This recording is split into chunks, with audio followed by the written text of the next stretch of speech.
जो कुछ आज मैं तुम्हारे साथ करूँगा तो बेहतर है कि रुमाल मुंह में दबा लेना, वरना कमरे के बाहर सब तुम्हारी आवाज़ सुनेंगे। ये सुनकर शुभांगी की जान गले में आई थी। अनिकेत ने अपनी टाई उतारी तो वो और भी डर गई। आप इस टाई का क्या करने वाले हैं? क्या आप इस टाई से मेरा हाथ बांधेंगे? लेकिन अनिकेत ने कोई जवाब नहीं दिया। अपनी पैंट की बेल्ट उतारी तो शुभांगी ने अपनी आंखें डर से बंद कर लीं। प्लीज़ मारना नहीं, प्लीज़, बहुत दर्द होता है। शुभांगी की आंखों में आंसू आ गए थे। कार्तिक कहने लगा, क्या मतलब है तुम्हारा? तुम्हें लगता है कि मैं तुम्हें मारूंगा? शुभांगी कहने लगी, हाँ, आप भी मुझे इसलिए कमरे में लाए हैं ना, ताकि मुझे। ये कहकर वो चुप हुई थी। अपने एक हाथ से अपना दूसरा बाजू सहलाने लगी। अनिकेत उसके पास आया, कहने लगा, बाजू से आस्तीन ऊपर करो, मगर वो घबराकर ना में सर हिलाने लगी। अनिकेत दोबारा कहने लगा, दिखाओ मुझे। ये कहकर उसने जैसे ही उसकी आस्तीन ऊपर करनी चाही तो आस्तीन टाइट थी। उसने एक झटके से बाजू से कमीज हटाई तो उसके होश उड़ गए, क्योंकि उसके बाजू पर। दादाजी, अगर ये आपकी जिद है तो ठीक है, फिर मैं भी आपका ही पोता हूँ। आपकी पसंद से शादी कर लेता हूँ, मगर मैं अपनी पसंद से भी शादी करूँगा। जिस लड़की से आप मेरी शादी करना चाहते हैं वो सिर्फ मेरे नाम पर बैठी रहेगी। इसके अलावा मैं उसकी कोई भी जिम्मेदारी नहीं उठाऊंगा, उसका कोई भी हक पूरा नहीं करूँगा। अनिकेत ने फैसला सुनाने वाले दो टूक अंदाज में अपने दादाजी को जवाब दिया था। लेकिन अजय साहब भी अपनी बात के पक्के थे। कहने लगे, मैंने अपने दोस्त को जबान दी थी और तुम्हारी पत्नी तो शुभांगी ही बनेगी। वो कहने लगा, देखिए, आप उस लड़की की ज़िंदगी बर्बाद कर रहे हैं उसे मेरी पत्नी बनाकर, क्योंकि मैं उसे देखूंगा भी नहीं। अजय साहब कहने लगे, ये बाद में देखी जाएगी, फिलहाल मैं अपने मरते हुए दोस्त से किया हुआ वादा हर सूरत निभाऊंगा। अनिकेत को समझ नहीं आ रहा था कि वो साफ कह चुका था कि वो अपनी पसंद से भी शादी जरूर करेगा। इसके अलावा इसके बावजूद भी उसके दादा जिद पर अड़े हुए थे। आखिर क्यों? ये बात उसे बिल्कुल भी समझ नहीं आ रही थी। खैर उसने अपने दादा की जिद पर शुभांगी से शादी कर ली, लेकिन जब उसे विदा करके घर भी ले आया तो वो घूंघट में थी। शुभांगी को उसके कमरे में बिठा दिया गया, अभी तक वो घूंघट में ही थी। उसने न शुभांगी का चेहरा देखा था और न ही घूंघट उठाने की कोशिश की थी, बल्कि कमरे में आते ही कहने लगा, तुम सिर्फ मेरी कागजी पत्नी हो, मेरा तुमसे कोई भी रिश्ता नहीं है और ना ही मैं तुमसे कोई रिश्ता शुरू करना चाहता हूँ। समझी तुम इस घर में सिर्फ मेरे दादा की पसंद से आई हो, इसलिए मुझसे कोई उम्मीद मत रखना। मैं वैसे भी आज रात वापस अमेरिका चला जाऊंगा और वहां जाकर अपनी पसंद की लड़की से शादी भी कर लूंगा और फिर वापस कभी नहीं आऊँगा। और मेरे दादा ये बात अच्छी तरीके से जानते भी थे, लेकिन फिर भी उन्होंने मुझे इस शादी पर मजबूर किया था और मजबूर होकर ही मैंने तुमसे शादी की है। अब देखो, तुम्हारी ज़िंदगी की बर्बादी के पीछे मैं नहीं बल्कि दादाजी हैं। अब तुम उनसे ही जो कुछ कहना चाहती हो कह लेना, लेकिन मेरे सामने जबान मत खोलना, समझी तुम? ये कहकर वो चुप हुआ था, लेकिन शुभांगी की तरफ से अभी तक कोई जवाब नहीं आया था। उसे यूँ खामोश देखकर उसके तन बदन में आग लगी थी। वो दोबारा गुस्से से बोला, देखो लड़की, मेरा तुम्हारा कोई रिश्ता नहीं है और तुमसे रिश्ता रखने की कोशिश भी और मुझसे रिश्ता रखने की कोशिश भी मत करना, वरना बहुत पछताओगी, क्योंकि क्योंकि ये सिर्फ और सिर्फ तुम्हारे लिए बुरा होगा। ये कहने के बाद वो कमरे से जा चुका था। अजय मिश्रा ये नहीं जानते थे कि पोते ने रात 3 बजे ही फ्लाइट से वापस भी जाना था, क्योंकि ये बात अनिकेत ने किसी को नहीं बताई थी। उसने चुपचाप अपना 3 बजे का टिकट बुक कर लिया था और अब वो यहाँ से निकलने वाला था। सब घर के लोग तो बेखबर अपने अपने कमरों में सो रहे थे, ये सोचते हुए कि वो अपनी नई पत्नी के साथ अपनी ज़िंदगी की नई शुरुआत कर रहा है। लेकिन किसी के बहमो गुमान में भी नहीं था कि वो अपने पत्नी का दिल चकनाचूर करते हुए यहाँ से 3 बजे ही निकलने का इरादा कर चुका था। वो चुपचाप 2 बजे एयरपोर्ट के लिए निकल चुका था। यहाँ से लेने के लिए उसे उसका दोस्त आया था और एयरपोर्ट पर अनिकेत के दोस्त ने ही उसे छोड़ा था। वो लंदन वापस चला गया। सुबह जब नौकरानी ने दरवाज़ा खटखटाया तो शुभांगी की आँख खुली थी। अपने कपड़े बदलकर वो रात को सो चुकी थी।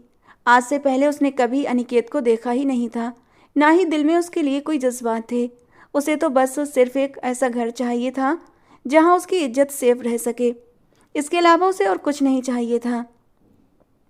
जब रात को अनिकेत ने उसे ये सब कुछ कहा था तो एक पल के लिए उसका दिल टूटा जरूर था, आंखों में आंसू भी आए थे, लेकिन फिर उसने खुद को ये सोचते हुए तसल्ली दी थी कि कौन सा मैंने अनिकेत से इश्क किया था, कौन सा उसने मुझसे वादे किए थे जो आज उसके इस तरह बोलने पर मुझे दुख हो रहा है। उसने खुद को संभाला था। दिल में शादी को लेकर जो थोड़े से सपने उसने सजाए थे वो इस वक्त उसका गला घोंट कर उन्हें थपक थपक कर सुला चुकी थी और फिर कपड़े बदल कर आराम से सो गई थी।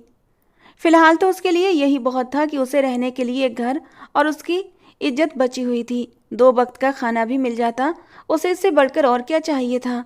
इसीलिए रात को अनिकेत की बातें सुनकर उसकी सेहत पर कोई फर्क नहीं पड़ा था, क्योंकि वो खुद भी ऐसा रिश्ता निभाने के हक में नहीं थी।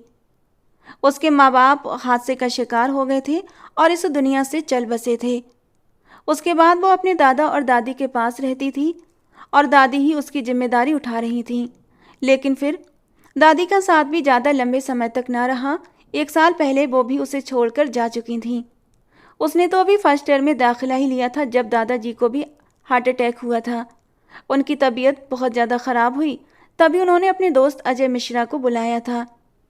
दादा के बीमार पड़ने पर शुभांगी तो बुरी तरह बिखर बिखर कर रो जा रही थी और तभी उसके दादाजी ने अजय जी के सामने अपने हाथ जोड़ते हुए कहा था कि मेरी पोती को अब अपने घर की बहू बना लो, मुझे सुकून रहेगा और मैं सुकून से मर सकूंगा, क्योंकि मुझे इस दुनिया में तुम्हारे अलावा किसी दूसरे इंसान पर भरोसा नहीं है। मेरे जाने के बाद पता नहीं मेरी मासूम सी बच्ची का क्या हाल होगा। बिन माँ बाप की बच्ची है। अगर भगवान मुझे थोड़ा सा मौका और देता तो मैं खुद अपनी आंखों के सामने इसको किसी के हवाले कर देता और इसकी जिम्मेदारी से फ्री हो जाता।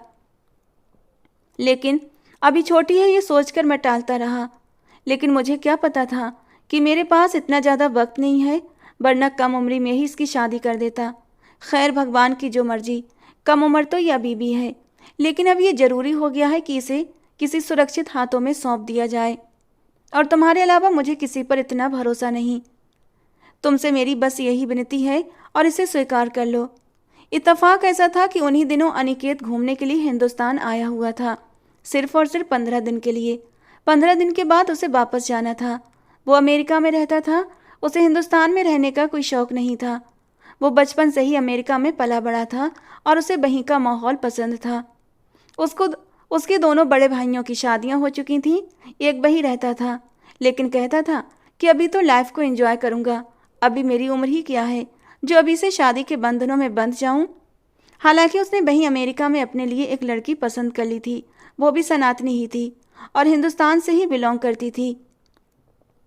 लेकिन अमेरिका में उनका परिवार सेटल था और वो बरसों से अमेरिका में ही रह रहे थे। बस दोनों की मुलाकात हुई और दोनों ने एक दूसरे को पसंद कर लिया और अब वो उससे शादी करने का इरादा रखता था। लेकिन फ़िलहाल अभी वो सिर्फ अपनी लाइफ को एंजॉय कर रहा था। घर वालों को अभी तक उसने टीना के बारे में कुछ भी नहीं बताया था कि अचानक से दादाजी ने उसके सर पर यह बम फोड़ दिया था कि वो अपने दोस्त से वादा करके आए हैं कि कुछ ही दिनों में वो शुभांगी की शादी अनिकेत से कर देंगे, क्योंकि उनके दोस्त के पास ज़्यादा वक्त नहीं था। अनिकेत शोर मचाता रह गया। उसने एड़ी चोटी का जोड़ लगा दिया कि वो ये शादी नहीं करेगा। लेकिन अजय मिश्रा भी अपनी जिद के पक्के थे। वो अपनी बात पर अड़े रहे और फिर जीत अजय साहब की ही हुई थी। उन्होंने अपनी जिद पूरी कर ली और शुभांगी और अनिकेत की शादी करवा दी। अनिकेत ने भी शर्त पर शादी की थी। ठीक है, मैं उस लड़की से शादी कर लेता हूँ, लेकिन इसके अलावा भी मैं अपनी पसंद से शादी जरूर करूँगा। अजय साहब ने न जाने क्या सोचते हुए उसकी ये शर्त मान ली थी और अब शादी करके वो उसे विदा करवाकर अपने कमरे तक भी ले आया था।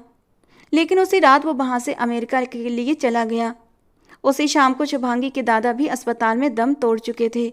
शुभांगी बहुत रोई थी। अब वो इस दुनिया में तन्हा रह गई थी। खैर, अजय साहब ने ही शुभांगी के दादा के अंतिम संस्कार और शुभांगी का ख्याल रखने की पूरी जिम्मेदारी उठा रखी थी। वो सीधी सादी सी एक मासूम सी लड़की थी, एक मिडिल क्लास फैमिली से बिलोंग करती थी। उसका पहनना, ओढ़ना, उठना बैठना सब ऐसा ही था, आम सी लड़कियों जैसा। लेकिन अजय साहब की फैमिली ब्राइट माइंडेड और पढ़ी लिखी थी। उनकी अपनी बहू यानी कि अनिकेत की माँ आराधना जी काफ़ी बोल्ड टाइप की औरत थीं। फैशन करना उन्हें खूब आता था। हमेशा फैंसी लुक में रहती, स्लीवलेस ब्लाउज वाली साड़ियाँ पहनती। बाकी दोनों बड़ी बहुओं का भी यही हाल था और वो चाहती थी कि अनिकेत अपनी मर्जी से शादी करे। वो जिस लड़की को भी चाहता था उससे शादी करे, लेकिन ससुर के सामने अभी भी उनकी इतनी हिम्मत नहीं हुई कि अनिकेत की शादी पर अपने ससुर के सामने जाकर इस शादी से विरोध कर पाती, क्योंकि उनके पति कार्तिक मिश्रा भी उन्हें मना कर चुके थे। कहते थे पापा जी ने कह दिया तो बस शादी करना पड़ेगी।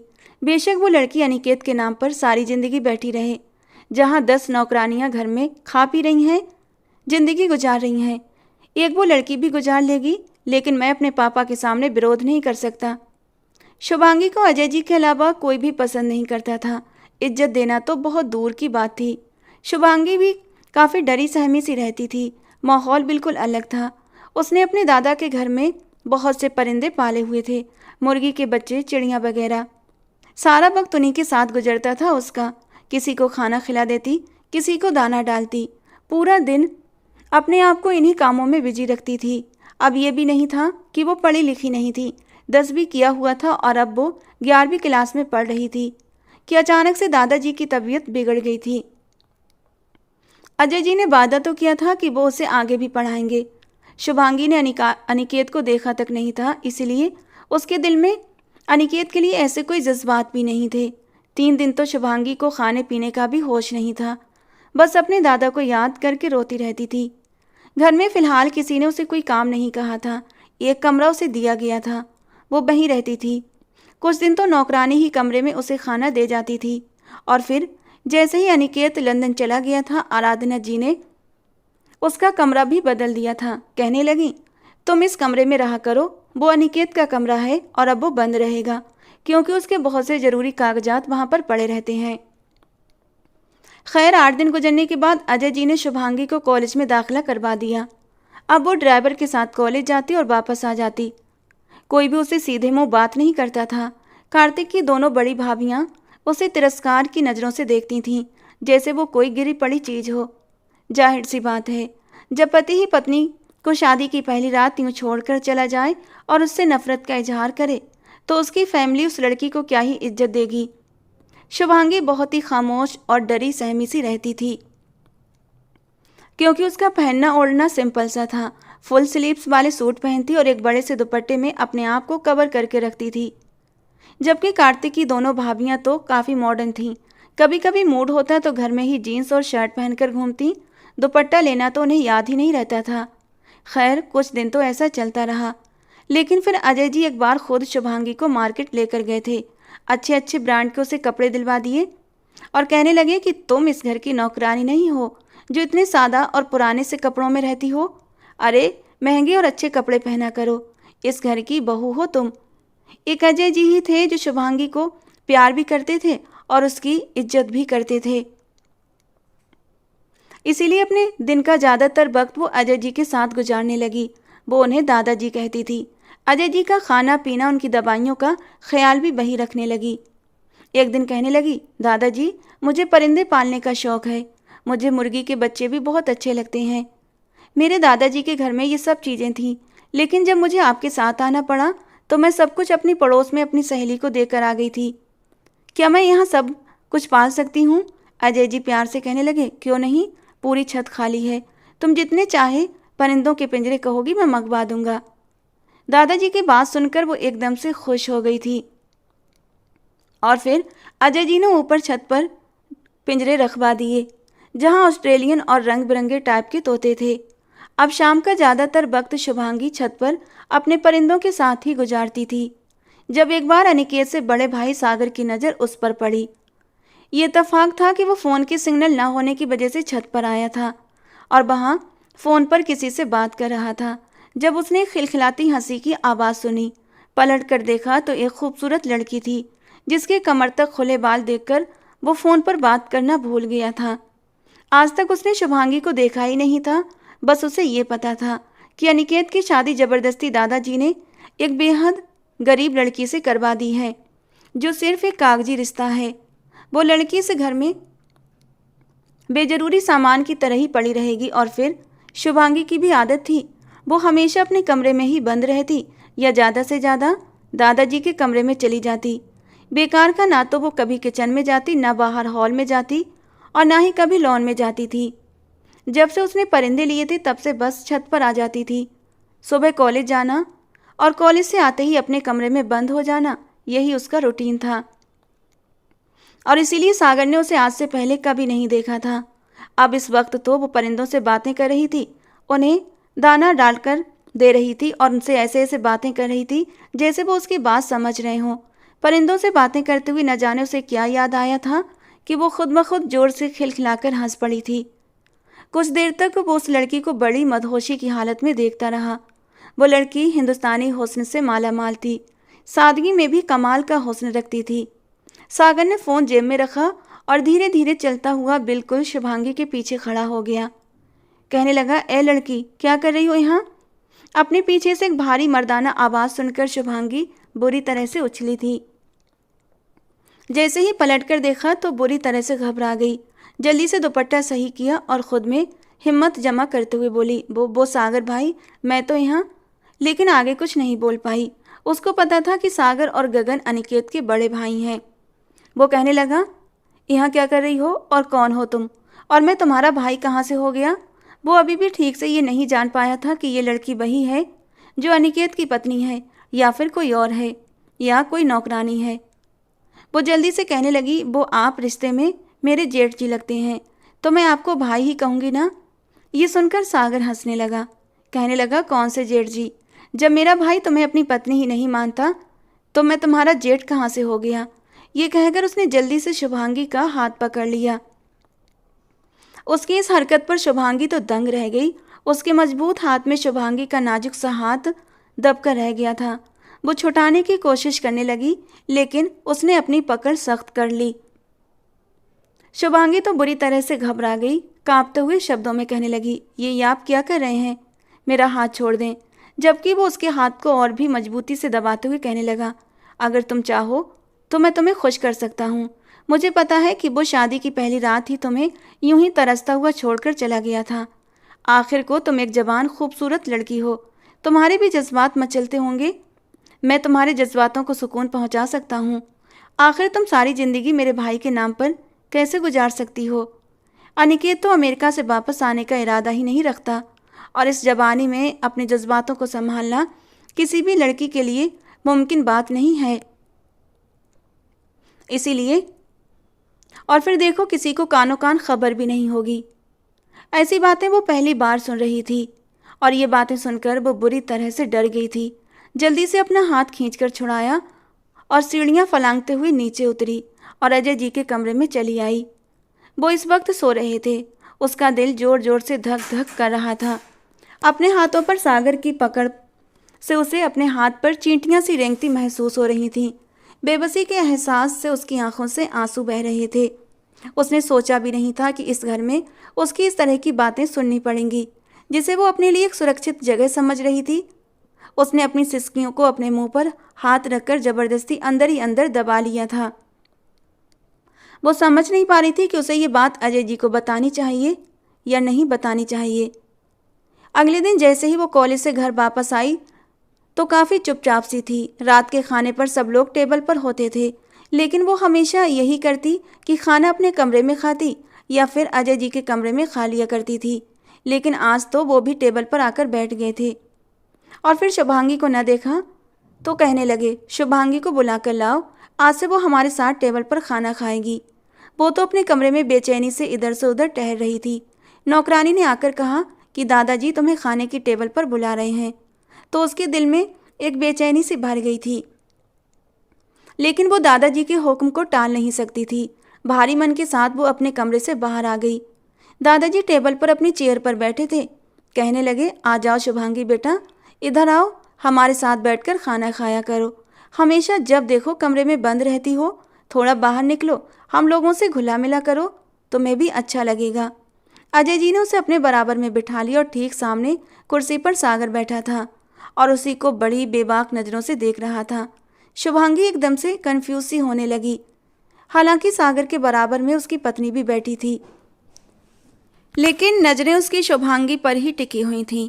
अचानक अपना हाथ शुभांगी के पैरों पर रख दिया सागर ने, तो वो बुरी तरह से हड़बड़ा गई थी और सागर के चेहरे की ओर देखने लगी, जबकि वो आराम से मुस्कुराने लगा। शुभांगी ने अपना पैर पीछे कर लिया, लेकिन उसने दोबारा से उसके पैर पर अपना पैर मारा था। शुभांगी की आंखों में बेबसी की नमी चमकने लगी। फिर वो उसे इशारों में ऊपर की तरफ उंगली करके कहने लगा कि ऊपर छत पर आओ, तुमसे एक ज़रूरी काम है। लेकिन वो नजरें झुकाए चुपचाप खाना खाती रही। अजय जी ने उससे पूछा कि बेटा, कॉलेज में तुम्हारा दिल तो लग गया ना? वो कहने लगी, जी दादाजी। आराधना जी माथे पर बल डाले उसे देख रही थीं। उनको ये लड़की एक आंख नहीं बहाती थी जो जबरदस्ती उनके गले पड़ी थी। उसकी वजह से ही उनका बेटा भी, जो 15 दिन के लिए हिंदुस्तान आया था, वो 3 दिन में ही यहाँ से चला गया था और अब पता नहीं वो लौट कर भी आएगा या नहीं। और इस सब के पीछे उन्हें यही लड़की लग रही थी। एक तो उन्हें गरीबों से वैसे ही काफ़ी चिढ़ महसूस होती थी और ऊपर से ये लड़की उनके घर की बहू बन गई थी, तो वो उससे और भी नफरत करती थीं। इस वक्त भी उसे ऐसे ही घूर रही थी जैसे कच्चा ही चबा जाएंगी। वो सिर्फ अजय जी की वजह से चुप थीं, वरना उसे घर में दाखिल भी ना होने देती, सर्वेंट क्वार्टर में रखती। अगले दिन शुभांगी कॉलेज से बाहर आई तो ड्राइवर की जगह सागर गाड़ी में बैठा था और उसका इंतजार कर रहा था। सागर को देखकर वो बुरी तरह से घबराई थी कि ये मुझे लेने क्यों आया है, लेकिन खैर उसे गाड़ी में तो बैठना था क्योंकि घर जाना था। जैसे ही उसने पिछली सीट का दरवाज़ा खोलना चाहा तो सागर ने फ्रंट सीट की तरफ इशारा किया और वहीं का लॉक भी खोला। वो सागर की खिड़की के पास आई और कहने लगी, सागर भाई, मैं पीछे बैठूंगी। वो कहने लगा, मैं तुम्हारा भाई नहीं हूँ, इसलिए आगे से ये शब्द मत बोलना।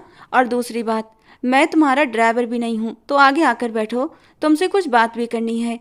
वो बेहद नर्वस थी, पता नहीं उन्हें क्या बात करनी है। उसे उस दिन के वो पल याद आए जब उन्होंने कितनी बेबाकी से उसका हाथ पकड़ा था। ये सोचते ही उसे अजीब सी बेचैनी होने लगी, लेकिन क्या करती, मजबूर थी। चुपचाप बैठ गई क्योंकि उसे घर के रास्तों का भी ठीक से पता नहीं था। शुभांगी ने अपना बैग बीच में रख लिया था और खुद बिल्कुल खिड़की के साथ लगकर बैठ गई थी। सागर ने जब उसे यूं देखा तो कहने लगा, सीधी होकर बैठो, खिड़की के साथ चिपक कर क्यों बैठी हो? चिपकने का इतना ही शौक है तो मेरे साथ चिपक जाओ, तुम्हें कुछ ना कुछ फ़ायदा ही हो जाएगा। वो कहने लगी, ये आप कैसी बातें कर रहे हैं? प्लीज़ गाड़ी ज़रा तेज़ चलाइए, मुझे घर जाना है। वो कहने लगा, तुम्हें भी जल्दी क्या है? देखो, मैं तुमसे उस रात भी छत पर कुछ कहने वाला था और तुम नज़रअंदाज कर गई थी। कल भी तुम्हें इशारा किया था कि ऊपर छत पर आओ। मैं काफ़ी देर तक तुम्हारा इंतज़ार करता रहा, लेकिन तुम नहीं आई। देखो, अगर तुम मेरी बात नहीं मानोगी तो फिर बहुत नुकसान में रहोगी। चलो ठीक है, जो हुआ सो हुआ, लेकिन अब मेरी बात ध्यान से सुनो। आज रात अपने कमरे के दरवाजे को लॉक मत करना, खुला रहने देना। मैं आऊँगा, अपना काम करूँगा और चुपचाप तुम्हारे कमरे से चला भी जाऊँगा। किसी को कानो कान खबर भी नहीं होगी। अपनी बात कहने के साथ साथ वो गाड़ी भी चला रहा था और उसके साथ ऐसी बेबाक बातें भी कर रहा था। और शुभांगी का बस नहीं चल रहा था कि गाड़ी से नीचे उतरकर कहीं भाग जाए। दिल डर के मारे धड़क रहा था। जैसे ही वो घर पहुंची, सीधा अपने कमरे में भागती हुई गई थी। कमरे का लॉक लगाकर रोने लगी। क्या करे, समझ नहीं आ रहा था। ये इंसान तो उसे बर्बाद करने पर तुला हुआ था। यही सब वो सोचने लगी। वो अजय जी से भी सब कुछ कह दे या ना कह दे, ये भी उसे समझ नहीं आ रहा था। रात को वो सो रही थी जब उसे लगा कोई उसके दरवाजे पर दस्तक दे रहा है। ये सुनकर तो उसकी जान जैसे निकली थी, लेकिन फिर वो चुपचाप से अपना कंबल लपेटकर आंखें बंद कर चुकी थी। लेकिन कुछ देर के बाद लगा जैसे कमरे की खिड़की खुली। उसकी तो जैसे जान ही निकली थी। दरवाज़ा तो उसने लॉक कर लिया था, लेकिन खिड़की की तरफ उसका ध्यान नहीं गया था। और वैसे भी खिड़कियां बंगले के पीछे की तरफ खुलती थीं, जहां घर के नौकरों के सर्वेंट क्वार्टर बने हुए थे। आज तक कभी किसी की इतनी हिम्मत नहीं हुई थी कि उस खिड़की को खोलता। अगले ही पल कोई उसके कमरे में आया था और शुभांगी की जान निकल गई। दिल तेजी से धड़कने लगा।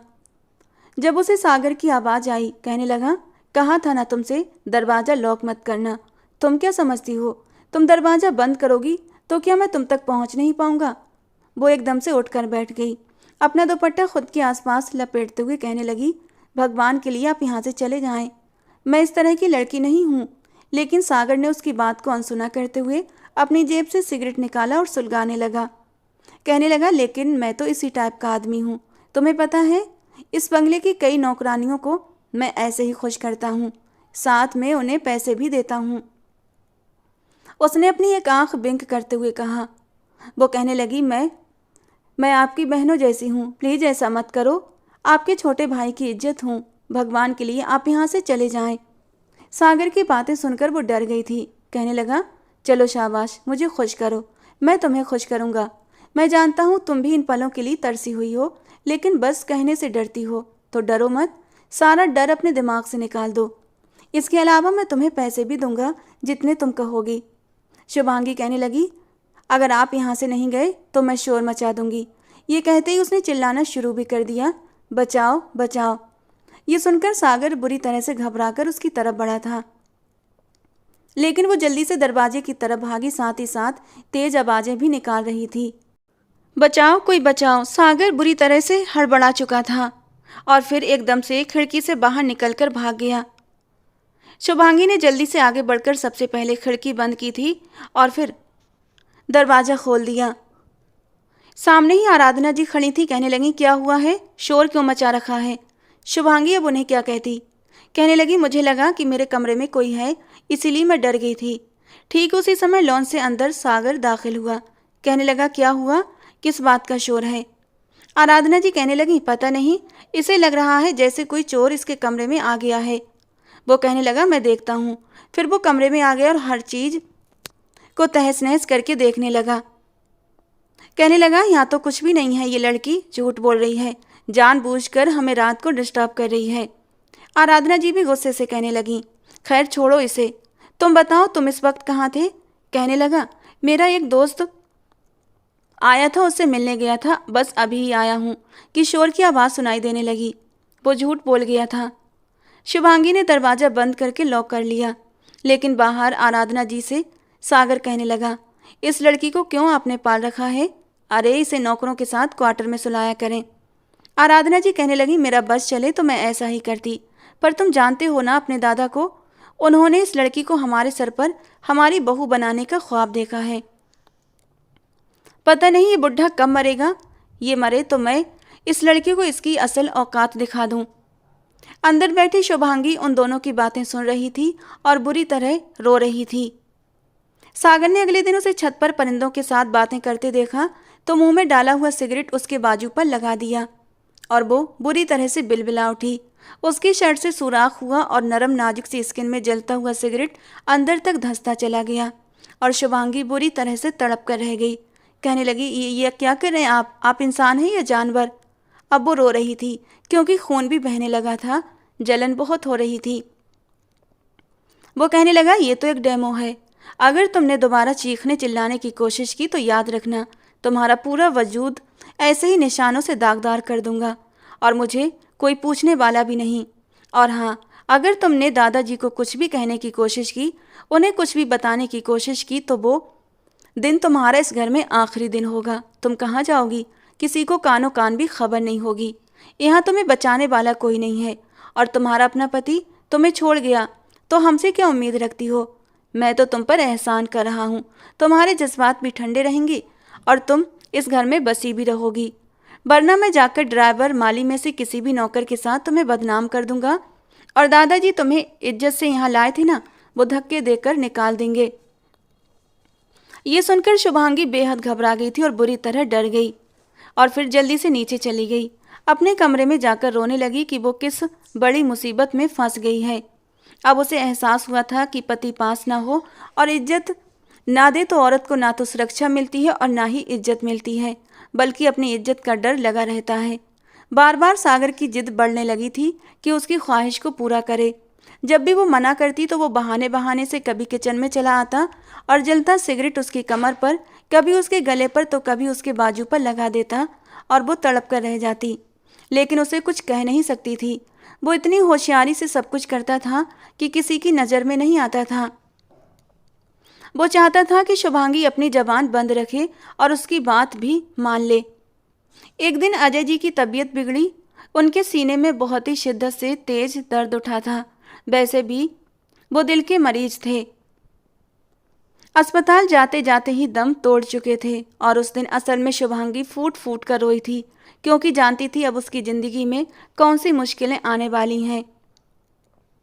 लेकिन फिर दादाजी के देहांत पर अनिकेत को आना पड़ा, जिस लड़की से वो मोहब्बत करता था वो लड़की उसे बुरी तरीके से ठुकरा चुकी थी, क्योंकि उस लड़की को कोई और अमीर आदमी मिल गया था। अनिकेत बहुत टूटे हुए दिल के साथ वापस आया था। दादाजी के अंतिम संस्कार के वक्त पहली बार उसने शुभांगी को दादाजी का कफन पकड़े फूट फूट कर रोते देखा था। उसे समझ नहीं आ रहा था कि ये लड़की कौन है जो इस तरह फूट फूट कर रो रही है। लड़की बेहद मासूम और खूबसूरत थी, यही कोई 18-19 साल की थी। उसे लगा शायद कोई नौकरानी है, क्योंकि दादाजी का रवैया अपने नौकरों से भी बहुत ज़्यादा अच्छा था। सब उन्हें दादाजी ही कहते थे और वो भी दादाजी दादाजी कहकर रो जा रही थी। दूसरी तरफ शुभांगी ने आज तक अनिकेत को देखा ही नहीं था, कभी उसकी तस्वीर देखने का भी इत्तेफाक नहीं हुआ था। न शुभांगी को पता था कि दादाजी की मौत पर अनिकेत भी वापस आ चुका है। खैर, दादाजी का अंतिम संस्कार कर दिया गया था। शुभांगी अपने कमरे में बैठी रो रही थी। जब मेहमानों के जाने के बाद आराधना जी उसके कमरे में आईं, कहने लगी, जिस इंसान के बलबूते पर तुम इस घर के अंदर रह रही थी ना, तो वो तो अब चला गया है, इसलिए अब हमें तुम्हें तुम्हारी औकात में रखना पड़ेगा। चलो खड़ी हो जाओ और जाओ यहाँ से। वो रोते हुए कहने लगी, मैं कहाँ जाऊँगी। शुभांगी को लगा कि शायद आराधना जी उसे घर से ही धक्के देकर निकाल देंगी, लेकिन वो कहने लगी, जाओ, जाकर सर्वेंट क्वार्टर में रहो और आज के बाद वहीं क्वार्टर में ही रहना। घर के छोटे मोटे काम भी तुम करोगी।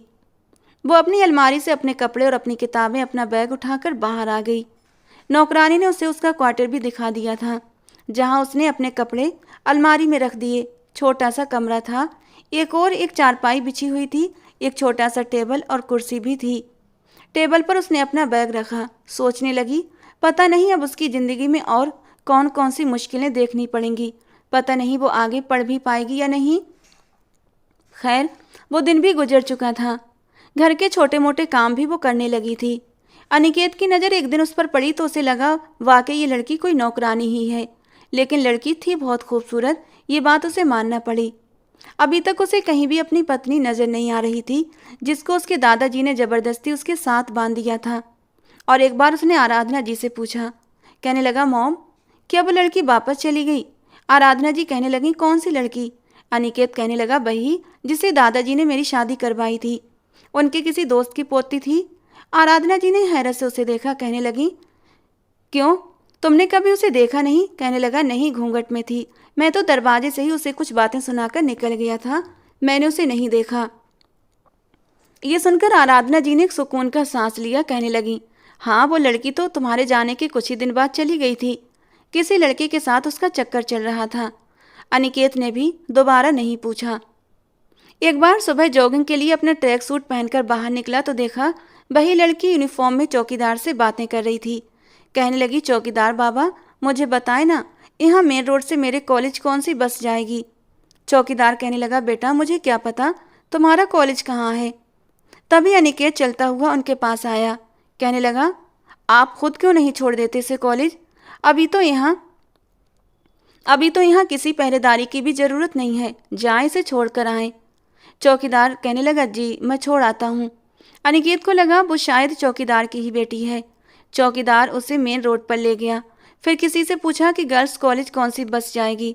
शुभांगी को उसकी बस में बिठाकर वापसी का किराया भी चौकीदार ने ही दिया था, क्योंकि वो जानता था कि वो इस घर की बहू है और ये भी जानता था कि घर वालों का रवैया उसके साथ कैसा है। कॉलेज तो शुभांगी चली गई थी, लेकिन वापसी में समझ नहीं आ रहा था कि किस बस में बैठ कर आई थी, और इसलिए अब बस स्टॉप पर खड़ी बहुत बुरी तरह से घबराई हुई थी। और उसी पल बारिश शुरू हो गई। वो भीग चुकी थी और रो भी रही थी कि अब क्या करे, कहाँ जाए। इत्तेफाक था कि अनिकेत अपनी गाड़ी से वहीं से गुजर रहा था। शुभांगी को देखकर गाड़ी उसके पास खड़ी कर दी। अनिकेत को देखकर शुभांगी घबरा गई थी।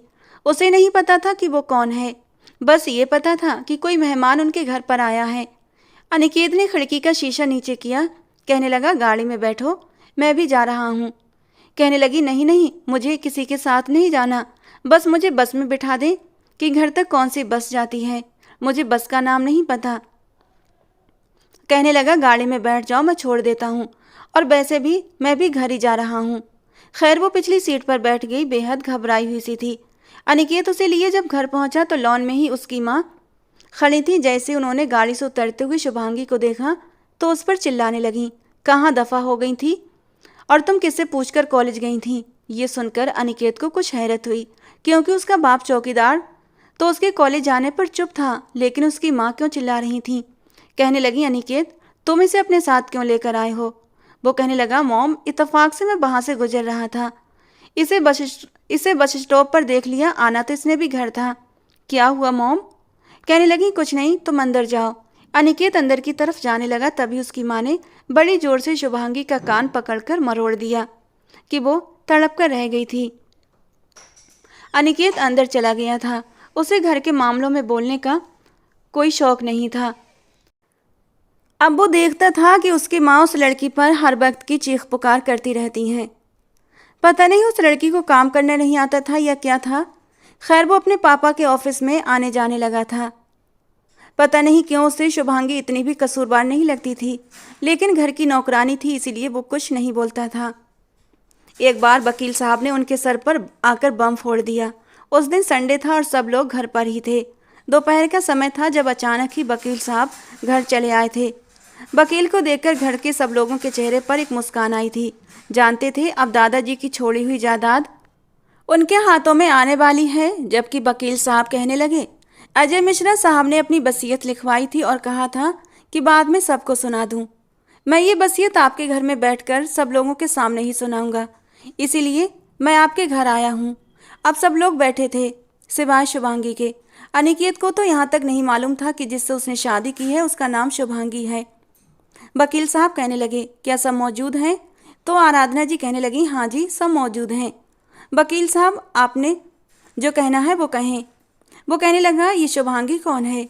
ये सुनकर आराधना जी के माथे पर बल पड़े थे और कार्तिक साहब के भी। कहने लगे, वकील साहब उसका क्या काम है, हम सब अजय मिश्रा की सगी औलादें हैं। वो कहने लगा, वो भी शायद आपके बेटे की पत्नी है। वसीयत में जो कुछ लिखा है उसके मुताबिक शुभांगी का यहाँ पर होना बहुत ज़रूरी है। ये सुनकर अनिकेत कुछ हैरान हुआ था। कहने लगा, वो लड़की तो शायद। इससे पहले कि वो कुछ और बोलता आराधना जी ने उसे चुप करवा दिया। कहने लगी, जाओ रानी जरा शुभांगी को लेकर आओ। ये सुनकर अनिकेत हैरान रह गया, क्योंकि उसकी माँ तो कह रही थी कि वो घर में होती ही नहीं है, किसी के साथ भाग गई है। कुछ देर के बाद किचन से दुपट्टे से हाथ साफ करते हुए शुभांगी लॉन्ज में आई थी। वकील साहब ने नाक से चश्मा ऊपर करके उसे सर से लेकर पैर तक गौर से देखा था। फिर कहने लगा, ये है शुभांगी। आराधना जी कहने लगी, जी हाँ यही शुभांगी है। हैरत का झटका तो अनिकेत को भी लगा था। वकील ने जब उसका वो सादा सा हुलिया देखा तो कहने लगा, बैठिए मिसेज अनिकेत मिश्रा।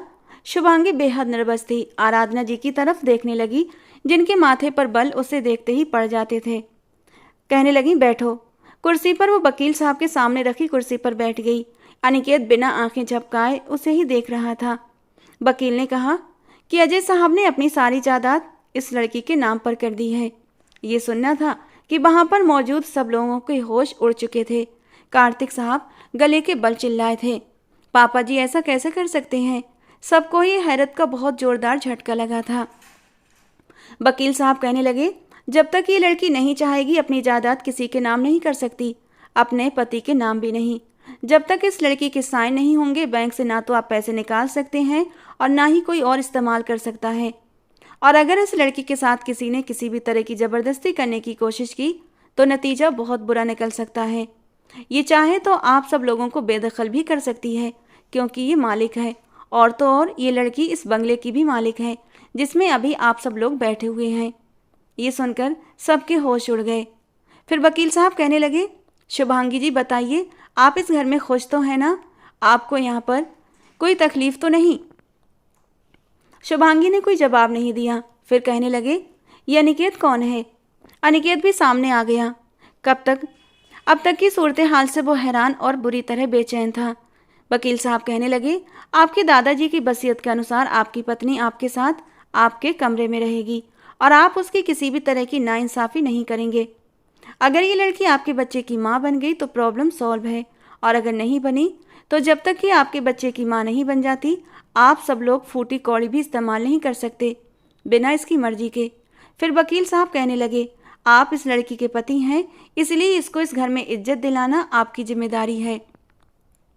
देखिए, इस लड़की के हुलिये से मुझे नहीं लग रहा कि इसके साथ इस घर में अच्छा सलूक हो रहा है। आराधना जी कहने लगी, नहीं नहीं, ऐसी कोई बात नहीं है। असल में इसे किचन के काम करने में बहुत दिलचस्पी है, और किचन का काम तो आपको पता है, नए कपड़ों में तो पहनकर नहीं किया जाता। और अनिकेत को किसी और के हाथ के खाना पसंद नहीं, वो अपनी पत्नी के हाथ का ही खाना खाता है।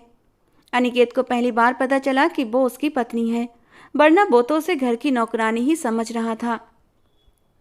वकील साहब कहने लगे, मैं अचानक ही यूं ही आ जाया करूंगा और देखूंगा कि वाकई ये लड़की इस घर में खुश है भी या नहीं। मैं बिना खबर के आऊँगा, और जब मुझे अच्छी तरह से ये तसल्ली हो जाएगी कि ये लड़की इस घर में खुश है, सब कुछ ठीक ठाक है और ये लड़की अपने पति के साथ खुश है, तभी इस लड़की के साइन देने के बाद आपको पैसे मिल सकते हैं। फिलहाल तो वसीयत के अनुसार 2 महीने तक किसी को कोई पैसा नहीं मिलेगा। ये सुनकर सबके मुंह हैरत से खुले के खुले रह गए थे, क्योंकि जो कुछ भी था वो अजय जी के अकाउंट में था। बेटों के अकाउंट में भी थोड़ी बहुत रकम थी जो उनकी अय्याशियों की नज़र हो जाती थी। पोतों के अकाउंट में उनकी बीवियों की शॉपिंग से कुछ भी नहीं बचता था, और कार्तिक साहब के अकाउंट में भी सिर्फ 4-5 लाख रुपये थे। इतने तो वो 10 दिन में उड़ा देते। वकील साहब जा चुके थे। आराधना जी कहने लगी, मुझे तो पहले ही पता था कि आपका बाप कोई ना कोई मुसीबत हमारे गले में डाल कर जाएगा। हमने तो सोचा था ये मर गया है तो इस लड़की को इसकी औकात में रखेंगे, लेकिन आपका बाप तो जो कुछ करके गया है अच्छा नहीं करके गया। कार्तिक साहब भी सर पकड़े बैठे थे, कहने लगे, 2 महीने कैसे गुजारा होगा? अरे इस लड़की के साथ अच्छा रवैया रखो, अगर इसके मुंह से भी एक शब्द निकल गया तो हम लोग बर्बाद हो जाएंगे, हमारा दिवालिया निकल जाएगा। आराधना जी गुस्से से बल खाकर अपने कमरे में जा चुकी थीं। सागर और उसकी पत्नी गगन और उसकी पत्नी भी अपने अपने कमरों में चले गए थे। पूरा लॉन्च खाली हो चुका था, बस शुभांगी कुर्सी पर बैठी थी और अनिकेत उसे ही देखे जा रहा था। दादाजी ने भी उसे किस कदर बड़ी मुसीबत में फंसा कर रख दिया था। वो तो फिलहाल उसे पत्नी ही स्वीकार करने के लिए तैयार नहीं था, फिर ये बच्चा। अनिकेत भी अपने कमरे में चला गया, लेकिन नींद उसे भी नहीं आ रही थी, क्योंकि उसकी माँ ने तो उससे झूठ बोला था, और फिर दादा ने भी सारा कुछ उस लड़की के नाम क्यों लगा दिया था, और यही शर्त क्यों रखी थी कि वो अनिकेत के बच्चे की माँ बने। अकाउंट तो उसका भी खाली था, क्योंकि सबके अकाउंट में पैसे उसके दादाजी ही भिजवाते थे। खैर, उसे बड़ी मुश्किल से नींद आई थी। सुबह नाश्ते पर सब लोग अपने अपने सर पकड़े बैठे हुए थे। कहने लगे, अब सब कुछ अनिकेत तुम पर है। अनिकेत ने चाय का कप होंठों पर अभी ले जाना शुरू ही किया था कि माँ की बात सुनकर कप वापस रख दिया। आपका क्या मतलब है? मुझ पर क्या? हाँ, वो कहने लगी कि इस लड़की को अपने पास रखो, अपने कमरे में रखो, कोशिश करो कि जल्द से जल्द वो तुम्हारे बच्चे की माँ बन जाए, और उसके बाद इस लड़की से एक एक चीज़ तुम अपने हाथ में ले लेना। फिर चाहो तो उस लड़की को धक्के मारकर निकाल देना, हमें कोई ऐतराज नहीं होगा। अनिकेत कहने लगा, मॉम, मैं ये मुसीबत नहीं पाल सकता। अभी तो बच्चा पैदा करना आपके लिए शायद एक मामूली बात होगी, लेकिन मेरे लिए नहीं। जब वो लड़की मेरे बच्चे की माँ बन जाएगी तो मैं उसे कैसे छोड़ सकता हूँ? आराधना जी कहने लगी, लानत भेजना उस पर भी और उसके बच्चे पर भी। फिलहाल उसे अपने कमरे में रखो, कमरे में रखोगे तो बाकी सब कुछ भी खुद ब खुद हो जाएगा। अनिकेत ने वही नाश्ता छोड़ा और खड़ा हो गया। कम से कम मुझसे ये सब कुछ नहीं होगा। कार्तिक जी गुस्से से कहने लगे, तुम्हारा दिमाग तो ख़राब नहीं हो गया है? देखो, 1 महीने के बाद वो वकील अचानक कभी भी आ सकता है। बेहतर है कि उसे अच्छे कपड़े दिलाओ और अपने कमरे में रखो। हो सकता है वो किसी भी वक्त आ जाए। लड़की तुम्हारे कमरे से बाहर निकलनी चाहिए। और अनिकेत उठकर लॉन से बाहर निकल चुका था। ऑफिस में भी उसका दिमाग घूमता रहा, लेकिन फिर सोचने लगा कि इस काम के अलावा उसके पास कोई दूसरा चारा भी तो नहीं है। रात को जब खाना खाने के बाद वो अपने कमरे में आया तो पहले से ही शुभांगी उसके कमरे में बैठी हुई थी। डरी सहमी अपनी उंगलियां मरोड़ रही थी। अनिकेत ने कमरे का दरवाज़ा बंद किया। वो जल्दी से बेड से उठकर खड़ी हो गई। कहने लगी, वो मैं यहाँ नहीं आना चाहती थी, लेकिन वो आपकी माँ ने मुझे, मैं वापस चली जाती हूँ, मैं अपने क्वार्टर में जाकर सो जाऊँगी। वो बेहद घबराई हुई थी। अनिकेत ने कुछ नहीं कहा, उसके पास आकर खड़ा हो गया। उसे सर से पैर तक देखा। कपड़ों से पसीने के साथ साथ किचन के मसाले की बू आ रही थी और वैसे भी वो बहुत सफाई पसंद था, इसीलिए अपना बढ़ाया हुआ कदम पीछे हटाकर कहने लगा, अपना हुलिया देखा है तुमने? जाओ जाकर नहा लो और कुछ साफ कपड़े हैं तो वो पहन लो। क्या मुसीबत है यार, अब बच्चा पैदा करना भी जरूरी है। वो मुंह में बड़बड़ाया था, लेकिन ये बात सुनकर शुभांगी के होश जरूर उड़े थे। कहने लगी, नहीं, मैं ऐसा कुछ नहीं चाहती, प्लीज़ मुझे हाथ भी मत लगाइएगा। कहने लगा, मेरा मीटर वैसे भी शॉर्ट हो चुका है, ज़्यादा बड़बड़ करोगी तो मैं तुम्हारे साथ जो करूँगा तुम याद करोगी। फिर अलमारी के पास आया, अलमारी खोली, सिर्फ उसी के कपड़े थे। अपना एक ट्राउजर और शर्ट उसको दे दिया। कहने लगा, जाओ अच्छे से नहाना और ये पहन कर आओ। शुभांगी के हाथ बुरी तरह कांप रहे थे। जब उसने अनिकेत के हाथ से उसका ट्राउजर और शर्ट पकड़ी, फिर वो वॉशरूम में चली गई। नहाते हुए भी बुरी तरह रो रही थी। अभी तक उसके वजूद पर सिगरेट के जख्म के निशान बाकी थे। पता नहीं अब ये इंसान मेरे साथ क्या जुल्म करेगा। वो बेहद घबराई हुई थी, डरी हुई थी। नहाने के बाद अनिकेत के ही ट्राउजर और शर्ट में वो बाहर आई।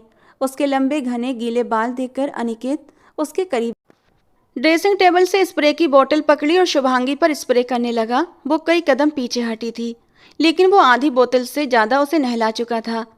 पूरा कमरा खुशबू से भर चुका था, लेकिन अभी तक अपने आप को वो दिमागी तौर पर तैयार नहीं कर पा रहा था। कैसे उसके करीब जाए? कुछ देर अनिकेत ने आंखें बंद करके अपने आप को इस रिश्ते के लिए तैयार किया था, और फिर मजबूरन ही सही, लेकिन उसे ये रिश्ता निभाना तो था ही, वो भी तब तक जब तक कि शुभांगी प्रेग्नेंट ना हो जाती। खैर, अभी तक वो अपने ऑफिस के कपड़ों में ही था। जैसे ही उसके करीब आकर अपने होंठ उसके होंठों के करीब किए, शुभांगी एक कदम पीछे हटी थी और नाव में सर हिलाने लगी। अनिकेत को गुस्सा आया था। एक तो पहले ही अपने आप को उस लड़की के करीब जबरदस्ती करने की कोशिश कर रहा था, और उस पर उस लड़की का पीछे हटना और उसका साथ न देना उसे और गुस्सा दिला चुका था। अनिकेत कहने लगा, देखो, अगर तुम यूँ दूर दूर होने की कोशिश करोगी, मेरे लिए मुश्किलें पैदा करोगी, तो फिर जो कुछ मैं आज तुम्हारे साथ करूँगा तो बेहतर है कि तुम रुमाल मुंह में दबा लेना, वरना कमरे के बाहर सब तुम्हारी आवाज़ें सुनेंगे। ये सुनकर तो शुभांगी की जान गले में अटक गई। अनिकेत ने अपनी टाई उतारी तो शुभांगी और भी डर गई। आप क्या इस टाई से मेरे हाथ बांध देंगे? अनिकेत ने कोई जवाब नहीं दिया। अपने पैंट की बेल्ट उतारी तो शुभांगी ने अपनी आंखें बंद कर लीं। पर प्लीज़ मारना नहीं, प्लीज़, बहुत दर्द होता है। शुभांगी की आंखों में आंसू आ गए। अनिकेत चौंक कर कहने लगा, क्या मतलब है तुम्हारा? तुम्हें लगता है कि मैं तुम्हें मारूंगा? शुभांगी कहने लगी, आप भी मुझे इसीलिए कमरे में लाए हैं ना, ताकि मुझे। ये कहकर वो चुप हुई और अपने एक हाथ से अपना दूसरा हाथ सहलाने लगी। अनिकेत उसके पास आया, कहने लगा, दिखाओ, बाजू से आस्तीन ऊपर करो। मगर वो घबराकर नाव में सर हिलाने लगी। अनिकेत कहने लगा, दिखाओ मुझे। ये कहकर उसने जैसे ही आस्तीन हटाई तो उसके होश उड़ गए, क्योंकि उसके बाजू पर न जाने कितने जले हुए निशान थे। कुछ ताज़ा थे तो कुछ सूख चुके थे। अगली सुबह जब उठा तो देखा शुभांगी बड़ी बेखुदी से सो रही थी। बाल उसके खुले हुए थे, रात गीले थे जो कि अब तक सूख चुके थे, और बड़ी मदहोश सी खुशबू बिखेर रहे थे। अब अनिकेत न चाहते हुए भी उसके बारे में सोचने लगा था। वो बड़ी मासूम सी लड़की थी, सबके जुल्मों सितम और ज्यादती बड़ी खामोशी से बर्दाश्त कर रही थी। अनिकेत को अपने भाई पर बड़ा गुस्सा आया था और अफसोस भी हुआ था अपने घर वालों की सोच पर, कि उस लड़की के बारे में वो क्या सोच रखते थे। सिर्फ पैसा हासिल करने के लिए वो इस लड़की से रिश्ता बनाने के लिए कह रहे थे कि वो बच्चा पैदा करे, और सब कुछ अपने नाम करवाने के बाद अनिकेत शुभांगी को उसके बच्चे के साथ घर से बाहर निकाल दे और वो दर दर की ठोकरें खाएं। अपने दादा का फैसला अब अनिकेत को इतना भी बुरा नहीं लग रहा था। जिस लड़की से अनिकेत ने मोहब्बत की थी, कुछ पैसों की खातिर वो उसे ठोकर मारकर जा चुकी थी, उसकी 2 साल की मोहब्बत को भुला चुकी थी। खैर, अनिकेत उसके पास आया और बेड पर बैठ गया। शुभांगी के बाल उसके चेहरे पर बिखरे हुए थे। अपनी एक उंगली से उसने शुभांगी के बालों को बड़े ही धीरे से और प्यार से उसके चेहरे से पीछे की ओर किया था कि उसके स्पर्श पर शुभांगी हड़बड़ाकर उठ बैठी। अनिकेत को अपने बराबर में बैठा देखा तो जल्दी से उठकर बैठ गई और अपने बालों को लपेटकर जूड़ा बना लिया। रात को बाल गीले थे, इसीलिए उसने अपने बालों को नहीं बांधा था। अनिकेत कहने लगा, तुम फ्रेश हो जाओ, फिर कहीं बाहर चलते हैं। वो कहने लगी, मैं क्यों जाऊं आपके साथ? देखिए, आपको जो कुछ चाहिए मैं ऐसे ही साइन कर देती हूँ। आप अपना सब कुछ ले लें, मुझे आप लोगों का कुछ नहीं चाहिए। आपकी दादा की जायदाद पर आप लोगों का हक है, मेरा नहीं। आप जहाँ भी कहेंगे मैं साइन कर दूंगी, लेकिन प्लीज़ मेरे करीब मत आइएगा, और ना ही मैं आपका बच्चा पैदा करना चाहती हूँ। अपना काम होने के बाद आप लोग तो मुझे घर के बाहर निकाल देंगे। मेरे साथ एक नन्ही सी जान भी बेसहारा हो जाएगी। देखिए, मैं आपको कुछ नहीं कहूँगी। अगर आप दूसरी शादी करना चाहते हैं तो कर लें। बस मुझे एक ऐसा क्वार्टर, एक ऐसा कमरा दे दें जहाँ मैं सुरक्षित रह सकूँ। कोई मेरे ऊपर गंदी निगाह न डाले। मैं पढ़ना चाहती हूँ। जब पढ़ लिख जाऊँगी, जॉब करने लगूँगी, तो मैं आपका घर भी छोड़ दूँगी। मुझे आप लोगों का कुछ नहीं चाहिए। शुभांगी नहीं चाहती थी कि अपने साथ साथ किसी नन्ही सी जान को भी सड़कों पर रोलती फिरे। अनिकेत गहरा सांस लेकर कहने लगा, जो कह रहा हूँ बस वो करो। ज़्यादा सवाल जवाब करने वाली लड़कियाँ मुझे अच्छी नहीं लगती। ये कहकर अनिकेत कमरे से बाहर जा चुका था, जबकि शुभांगी गहरा सांस लेकर फ्रेश होने के लिए वॉशरूम चली गई। थोड़ी देर बाद वो उसका हाथ पकड़कर उसको बाहर लाया, और अभी भी सब लोग सो रहे थे। घर में सब लोग देर से ही उठते थे। वो उसे गाड़ी में बिठाकर एक मॉल में ले गया। सुबह सुबह का वक्त था, इसलिए ज़्यादा दुकानदार नहीं बैठे थे, लेकिन कुछ लोग दुकान खोल चुके थे। उसने शुभांगी को कपड़े खरीद कर दिए। अब उसे वापस घर लेकर आया। तब तक सब लोग नाश्ता कर चुके थे। आराधना जी ने जब शुभांगी को अनिकेत के साथ आते देखा तो माथे पर बल पड़ गए। कहने लगी, अनिकेत, तुम इसको लेकर कहाँ गए थे? अनिकेत कहने लगा, मॉम, इसके पास कपड़े नहीं थे पहनने के लिए, इसीलिए मैं इसे बाजार लेकर गया था। फिर एक नज़र शुभांगी की ओर देखा, जो डरी सहमी खड़ी थी। कहने लगा, जाओ शुभांगी, तुम कमरे में जाओ और ये कपड़े अलमारी में हैंग कर दो। वो चुपचाप चली गई। आराधना जी कहने लगी, तुम्हें क्या ज़रूरत पड़ी है इसको इतना सर चढ़ाने की? वो कहने लगा, ठीक है, मैं सर पर नहीं चढ़ाता। वकील आएगा, पूछेगा तो क्या जवाब देंगे आप? ठीक है, मैं नहीं रखता इसका ख्याल। अगर वकील ने पूछा कि अभी भी शुभांगी ने पुराने कपड़े क्यों पहने हैं, तो आप जवाब देना। ये सुनकर आराधना जी कहने लगी, नहीं नहीं, तुमने बिल्कुल ठीक किया है। फिर वो कहने लगा, सिर्फ मैं उसके साथ ठीक नहीं रहूँगा, आपको भी अपना रवैया उसके साथ बेहतर करना पड़ेगा, जैसा कि एक बहू के साथ रखा जाता है। खैर, आराधना जी ने भी हामी भर ली। शाम को जब वो ऑफिस से घर वापस आया तो सब लोग अपने अपने कमरों में थे। लॉन्ज में सिर्फ डिनर के लिए ही सब लोग इकट्ठा होते थे। इससे पहले कि वो अपने कमरे में जाता, उसे लगा जैसे किचन से किसी मर्द की आवाज़ आ रही है। अनिकेत दबे पांव जब किचन में गया तो सागर शुभांगी के करीब खड़ा हुआ उसे धमकाने की कोशिश कर रहा था। अनिकेत को तो जैसे आग लगी थी। तेज आवाज़ से बोला, ये क्या कर रहे हैं आप यहाँ? अनिकेत की आवाज़ सुनकर सागर का तो रंग उड़ा था। अनिकेत तेज कदमों से चलता हुआ उसके पास पहुंचा। माथे पर बल डाले शुभांगी का हाथ पकड़कर उसे अपने साथ खड़ा कर लिया। फिर सागर से कहने लगा, आपका क्या काम है यहाँ पर? सागर तो अनिकेत के आने पर बुरी तरह से बौखला गया था। कहने लगा, वो मैं तो यहाँ पर नौकरानी को चाय का कहने आया था। अनिकेत गुस्से से कहने लगा, मैं देख चुका हूँ आप क्या कर रहे थे। आपकी हिम्मत कैसे हुई मेरी पत्नी के बराबर भी खड़े होने की?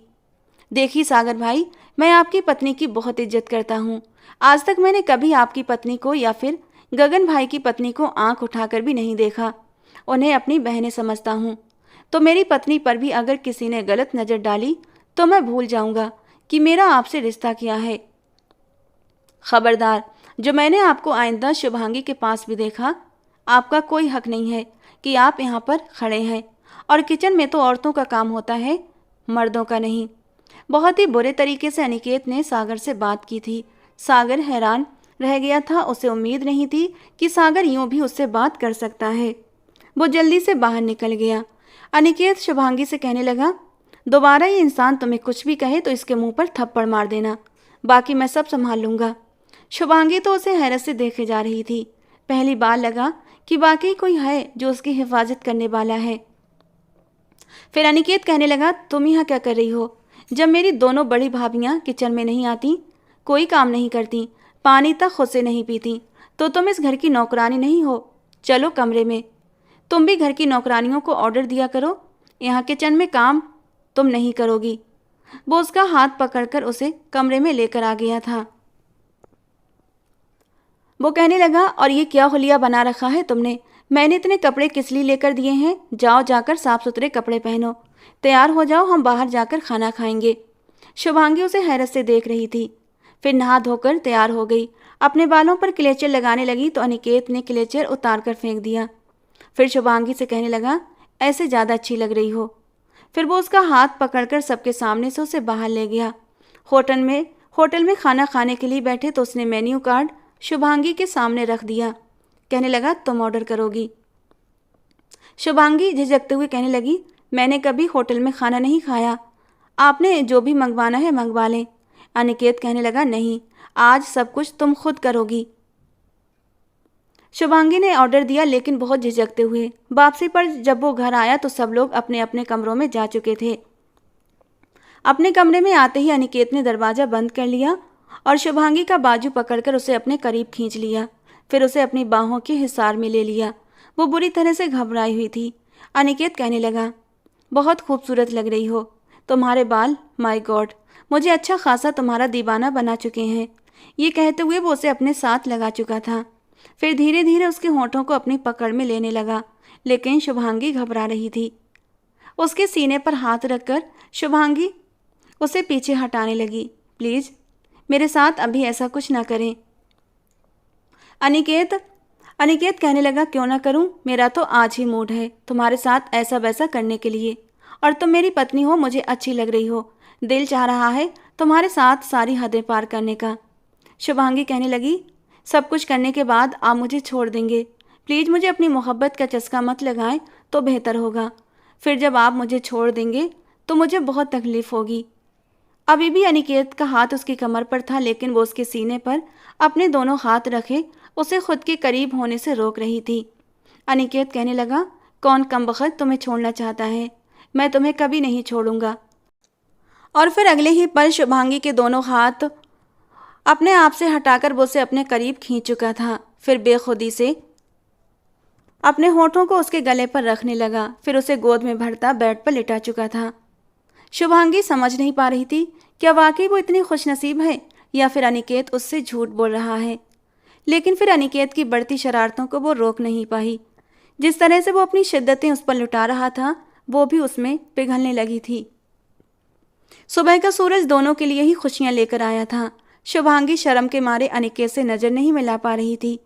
वो उसे सीने से लगाए गहरी नींद सो रहा था। बड़े धीरे से शुभांगी ने उसका हाथ अपनी कमर से पीछे किया था कि वहाँ से निकल सके, लेकिन वो उसकी ये कोशिश नाकाम करके उसे और भी खींचकर अपने साथ अपने सीने से लगा चुका था। फिर कहने लगा, कौन सा जादू कर दिया तुमने शुभांगी? रात का नशा अभी तक मेरे दिमाग से उतरा नहीं है। शुभांगी शर्म के मारे लाल टमाटर बनी हुई थी। दिल में अभी भी कहीं ये डर था कि अनिकेत की मोहब्बत कहीं बकती मोहब्बत ना हो। अनिकेत के सीने पर हाथ रखकर उंगली से वो उसके सीने के बालों से खेलने लगी। आप मुझे कभी छोड़ तो नहीं देंगे अनिकेत? अनिकेत कहने लगा, मैं पागल नहीं हूँ कि तुम्हें छोड़कर दर दर की ठोकरें खाऊं। ये कहकर वो फिर से उसके नाजुक से लबों पर झुक गया था। बड़ी नरमी से उसकी नमी चुराता वो दोबारा से उसके वजूद में खोने लगा था। थोड़ी देर के बाद वो फ्री हुआ तो फिर से उसे अपने सीने से भींचकर लेटा हुआ था। दिन में जब वकील साहब आए तो सब लोग कहने लगे कि ये अपने पति के साथ बहुत खुश है और ये चाहती है कि सब कुछ उसके नाम पर कर दे। लेकिन अनिकेत कहने लगा, मैं ये नहीं चाहता। मैं चाहता हूँ सब कुछ उसी के नाम पर रहे और हमेशा यही मालकिन रहे। ये बात सुनकर तो आराधना जी और बाकी घर वालों के माथे पर बल पड़े थे।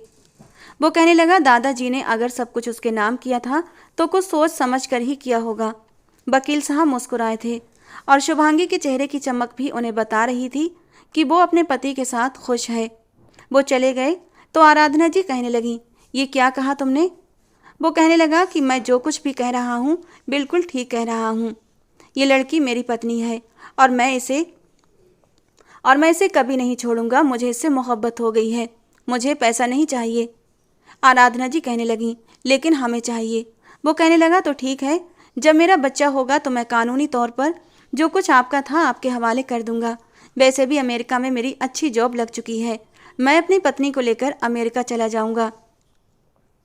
ये सुनकर शुभांगी रिलैक्स हो चुकी थी। कुछ महीने के बाद ही वो उम्मीद से भी हो गई। अब अनिकेत के साथ साथ सब घर वालों ने भी उसका ख्याल रखा।